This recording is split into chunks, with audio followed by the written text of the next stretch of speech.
And tributes have been pouring in all day for film director Richard Donner, who's died at the age of 91. Now, we had some huge box office hits, including Superman, The Omen, which still frightens me to death, as well as some of these iconic 80s movies. First, you gotta do the truffle shuffle. Come on! Do it.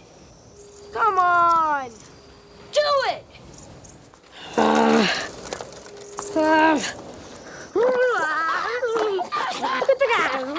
Put it out, Mo.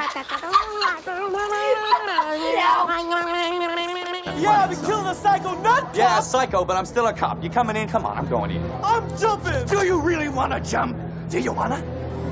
Well, then that's fine with me. Come on, let's Wait a do minute! it. What? I want to do it. I want to do it. What do you mean?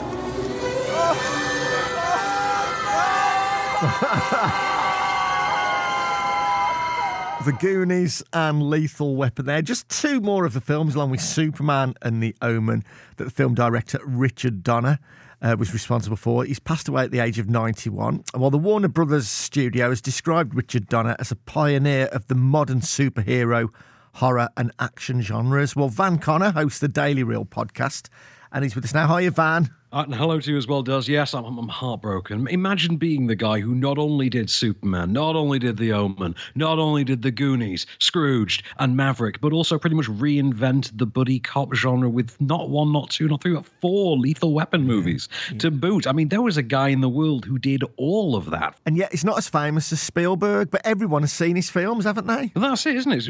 His films are so iconic, so legend. We all kind of grew up on The Goonies, and everyone, Superman, everyone loves Superman the movie.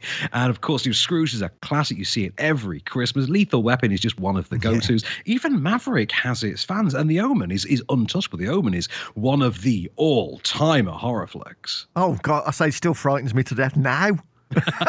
Still to this day. We can thank Only Fools and Horses, I think, for instilling a lot of the Omenism. But the thing as well, going back to things that Donner directed, is even before, because he got his start on TV, he was an actor who got his start directing for television and then broke out with The Omen in the mid-70s. And Superman is one of his follow-ups to The Omen. And one of the things he directed, which is about as iconic when you stop and think about it, is Nightmare at 20,000 Feet, the old black and white Twilight Zone episode with William Shatner on the plane and there's something on the wing. That's Richard Donner. And you think, wow, that is something that we still refer back to now. Yeah. They remade The Twilight Zone 2 years ago with Jordan Peele, and they still took the time and effort to remake that short for a third time. Yeah. That's how iconic that original piece of classic sci-fi horror really was. And Richard Donner was very much at the forefront of that kind of movement when he was making Superman. He had this watchword that he would refer back to. It was verisimilitude, that everything had to be as real-world based as it can. You had to believe the reality of everything he did, and that's why Richard Donner's films, even things like Ladyhawke, always have that intrinsic real-world value to them. It makes them as great as they are. Like filmmakers, Christopher Nolan, Jon Favreau, people like that, who've gone and made superhero movies in the decades since, always refer back to Richard Donner because he basically invented that genre. There's no other way to do it. He did, yeah. And, you know, like 1978, Christopher Reeve will always be Superman to me, you know, and it brought the comic books to life. And the fact that, I mean, obviously the Marvel films now are absolutely massively popular, but there wouldn't have been any of them without, I would argue, without the Christopher Reeve version in 78.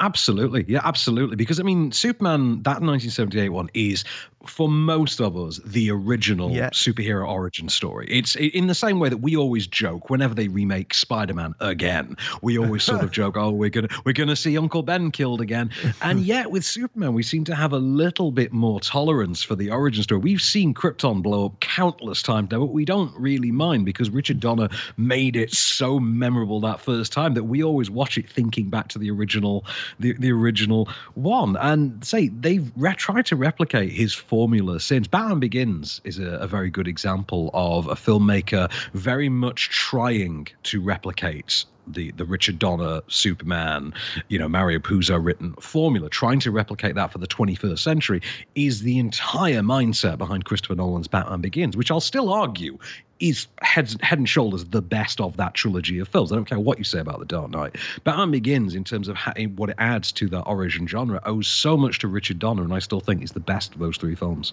You're speaking my language. It's really good to have you on this afternoon. It's really important, though, that I think that a lot of people will know all the movies. I mean, obviously, The Goonies is a cult classic as well, but they won't know the name. It's bizarre being, as I mentioned, someone like Spielberg, quite rightly, is lauded. A lot of people won't know Richard Donner, who's passed away at the age of 91, but a lot of people will be a lot more informed now, thanks to Van Connor from the Daily Reel podcast. It's 11 minutes to 6 on BBC Radio WM.